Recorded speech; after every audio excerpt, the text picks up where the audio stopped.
Madame, Monsieur, bonjour. C'est la grande édition de la télévision rwandaise. Le Rwanda s'apprête à adopter la connectivité 5G pour stimuler l'économie rwandaise. Le récit suivant nous en dit plus. Il y a de cela 8 ans que le Rwanda a rejoint l'utilisation de l'Internet mobile de 4e génération qui a apporté de nombreux changements positifs chez ceux pour qui l'Internet est un outil de travail. Cela va de pair avec le rapide développement en termes d'utilisation de la technologie dans divers secteurs, dont les affaires rentables, l'agriculture, la santé, l'éducation, pour n'en citer que peu. Certains internautes indiquent les avantages et relatifs ainsi que les défis, mais tout le monde témoigne en majorité des avantages de la connectivité 4G. Cette 4e génération, connue sous le nom de 4G, a également contribué à attirer les investisseurs en ligne. Certains fournisseurs de services Internet à travers le pays témoignent de l'importance de la mise à niveau de la génération Internet dans le développement du pays en se connectant à la meilleure prestation de services. La politique à large bande stipule également que tout ce qui est possible sera fait pour rendre l'Internet accessible à la population, comme l'a indiqué Muvunyi Victor, le responsable des techniciens pour les technologies émergentes au ministère d'éthique et de l'innovation au Rwanda. Les chiffres révèlent que 84% des Rwandais utilisent des téléphones portables, alors que pour les internautes, les statistiques de 2021 montrent que 31% équivalent à 3,54 millions de personnes utilisant l'Internet,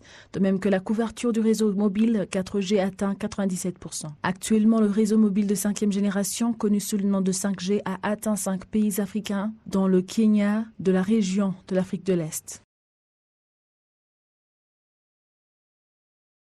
Les agriculteurs en province du Nord indiquent qu'en plus du fait que les terrasses luttent contre l'érosion, la production des cultures qui ont planté est plus de 3 fois supérieure parce que l'engrais n'est pas emporté par l'érosion.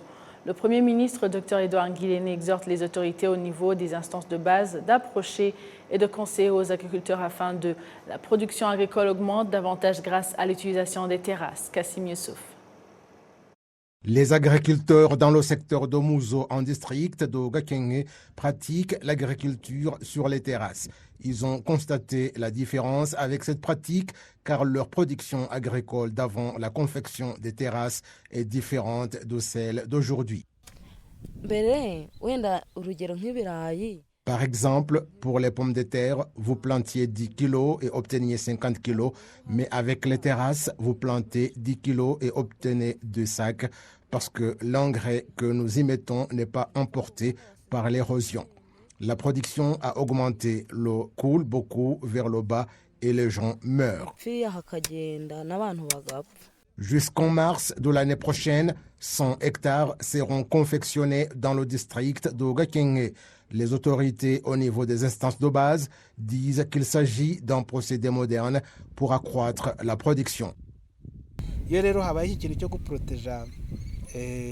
S'il y a quelque chose pour protéger le sol et les êtres vivants, c'est quelque chose qui donne une longue vie aux gens qui cultivent et en tirent des avantages parce que ces arbres et ces champs continuent d'être les leurs.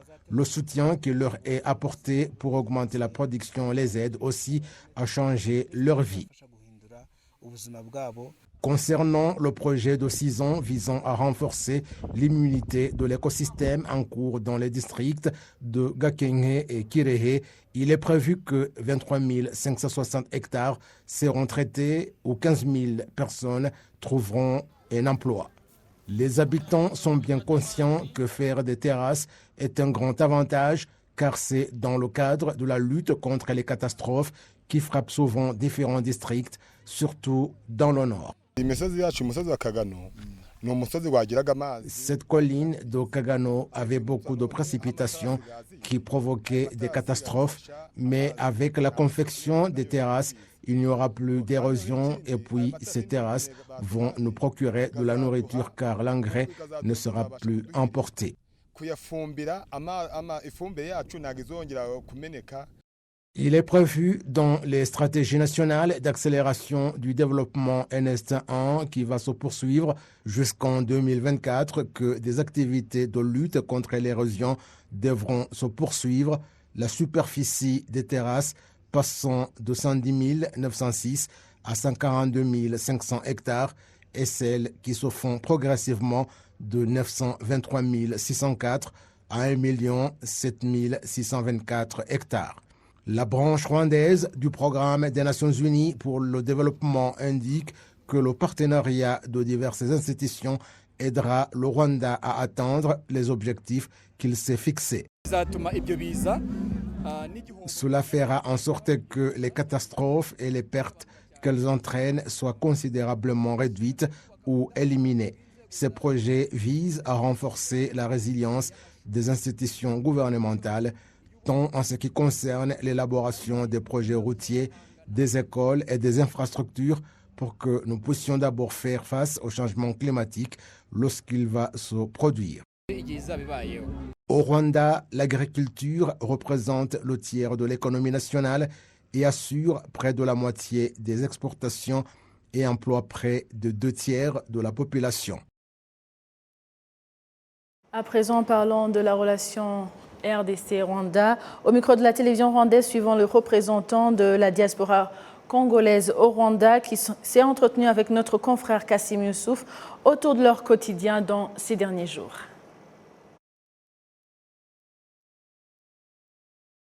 Approximativement, et nous sommes plus de 100 000 Congolais qui vivent au Rwanda. Et quand je parle des plus de 100 000, c'est y compris aussi nos compatriotes congolais qui sont dans des camps, dans les 5 camps des réfugiés. Nous allons parler du communiqué que vous avez publié. Donc, dans votre communiqué, vous commencez par féliciter la population rwandaise pour son hospitalité. Concrètement, qu'est-ce que vous appréciez dans votre séjour ici au Rwanda?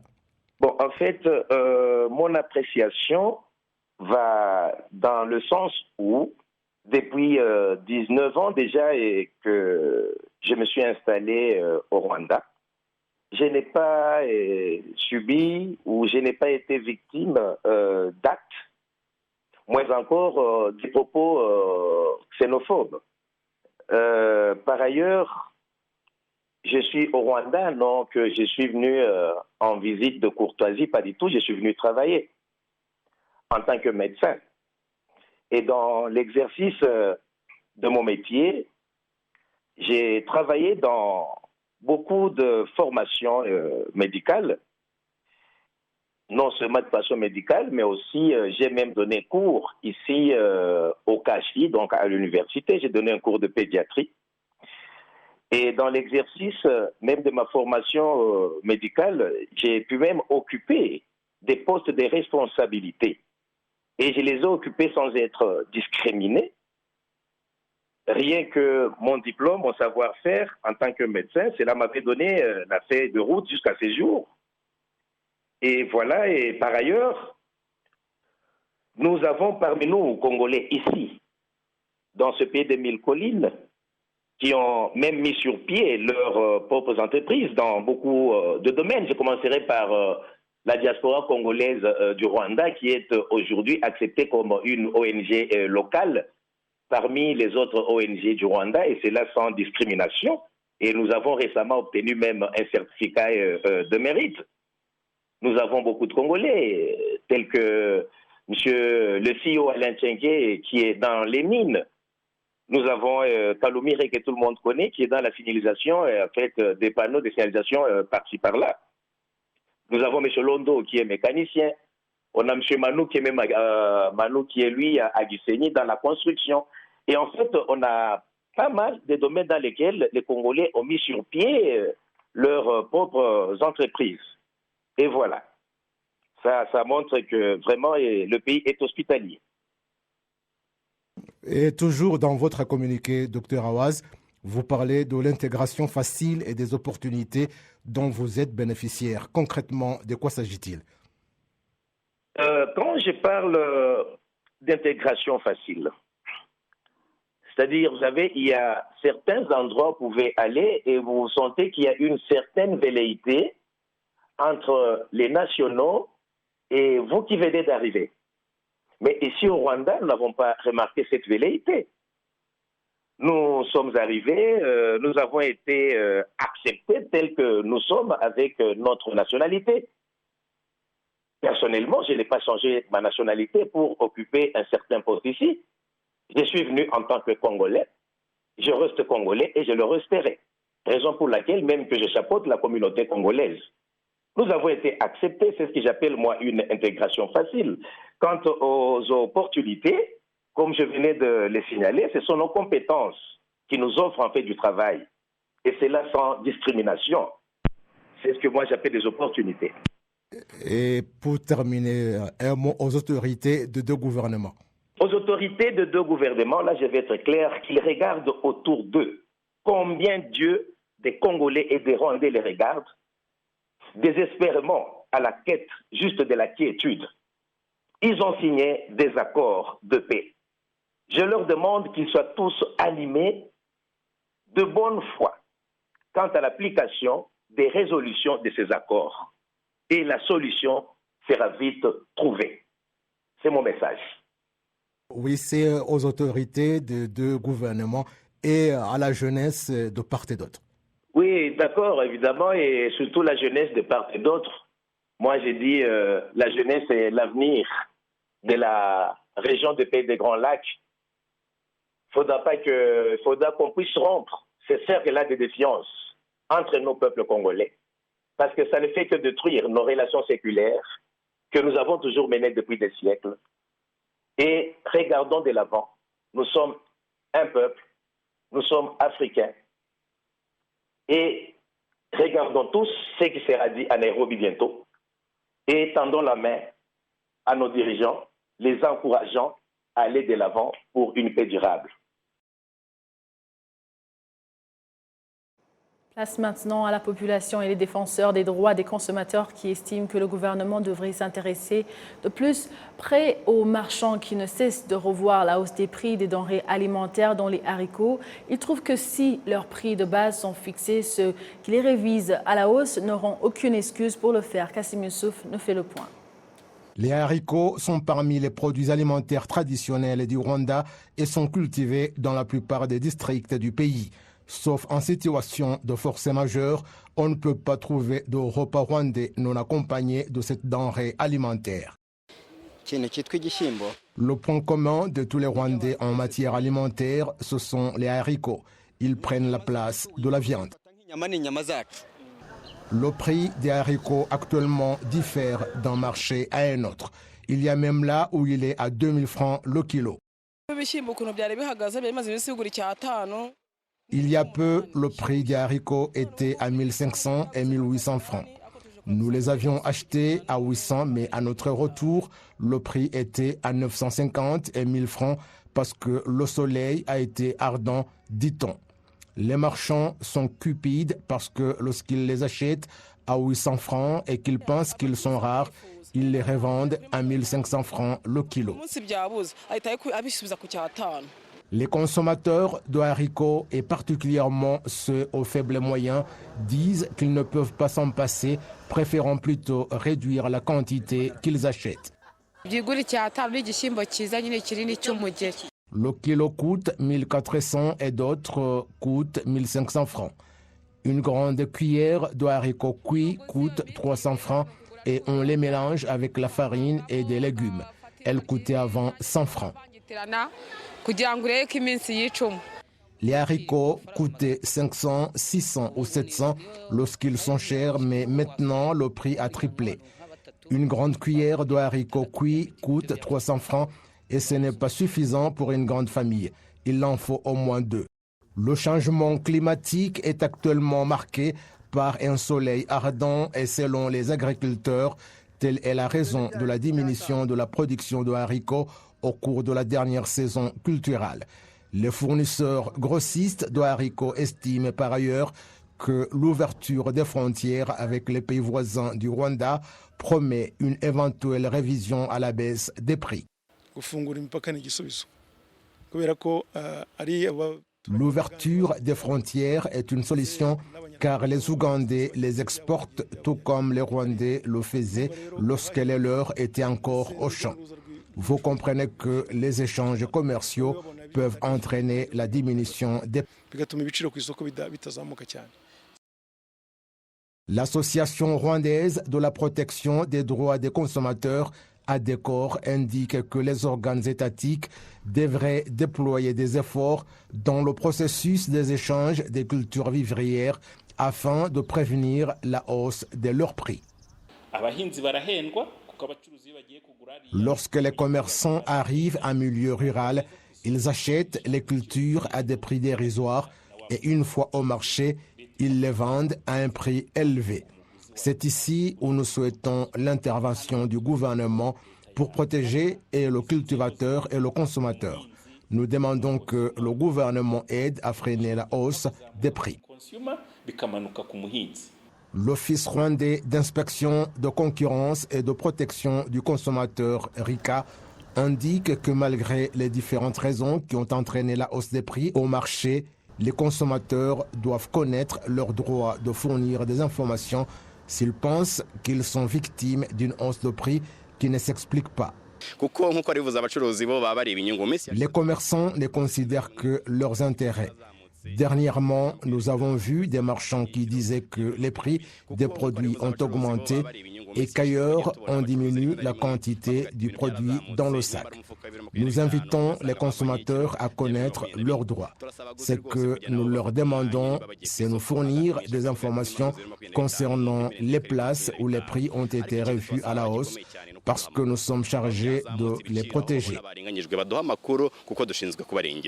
Le déploiement des efforts dans les programmes de recherche des semences qui résistent au changement climatique et l'irrigation sont parmi les facteurs qui, selon des experts, peuvent accroître la production agricole et ainsi favoriser l'autosuffisance alimentaire. Les personnes ayant accès à l'Internet et qui utilisent pour faire des achats ou payer les factures apprécient le fait qu'il ne fera plus de trajet pour aller au marché parce que les marchandises qu'ils désirent leur sont livrées à domicile et c'est grâce à l'Internet. Winnie Nkurunziza pour les détails.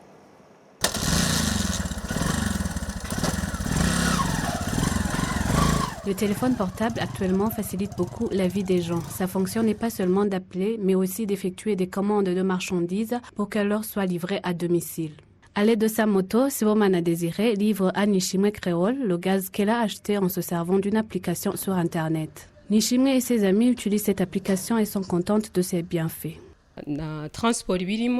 Disons par exemple que tu utilises 12 kg de gaz et que tu les achètes à 18 000 francs rwandais. Lorsqu'on utilise cette application, la somme devient 17 000 francs rwandais. De nos jours, on a besoin de cette facilitation. L'utilisation de cette application dans le secteur commercial a facilité la vie de la population. Je me souviens que j'ai commencé avec 5 bouteilles de gaz. Maintenant, j'ai 5 tonnes grâce à cette application.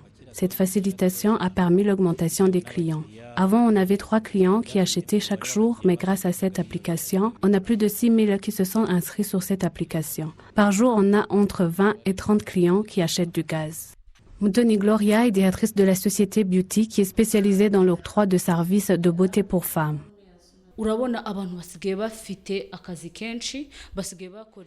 De nos jours, les personnes sont tellement occupées et n'ont pas le temps d'aller au salon pour se faire une beauté. C'est pour cela qu'on a cherché comment leur faciliter la vie en utilisant cette application. 5 minutes seulement et la marchandise est délivrée chez toi. Selon Umurat Laurence, l'utilisation de cette application facilite la livraison des marchandises à domicile.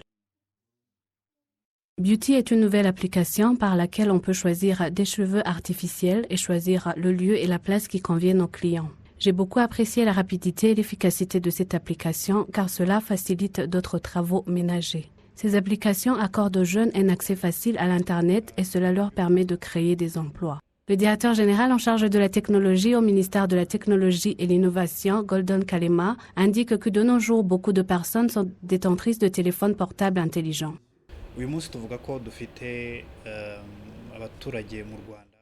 De nos jours, on a une population de plus de 82% qui a des téléphones portables, dont 3 millions intelligents. Cela facilite à la population d'avoir facilement des téléphones portables et comment effectuer le paiement en tranches dans 1 ou 2 années. Cela permet aussi aux banques d'accorder un accès facile à ces portables. Selon le ministère des Technologies et de l'Innovation, le programme du sommet Youth Connect a permis à 26 000 personnes d'avoir des téléphones portables intelligents. Winnie Nkurunziza pour la télévision rwandaise. Le groupe rwandais de l'énergie Reagan, siglé en anglais, indique que si 25% des ménages doivent être alimentés en électricité dans les 2 prochaines années. C'est une possibilité en raison des efforts déployés par le gouvernement dans le même cadre. Les personnes qui bénéficient du courant électrique en sont fières. Et ce samedi, le groupe rwandais de l'énergie, REG, a organisé un événement pour célébrer le nombre de 2 millions de foyers qui font partie de la couverture de courant électrique. Les autorités du district de Nyarugenge indiquent que la couverture est à 96% dans la facilitation électrique pour la population, affirmant que là où le courant a atteint, cela donne de l'espoir pour le développement et assure la sécurité des personnes et des biens.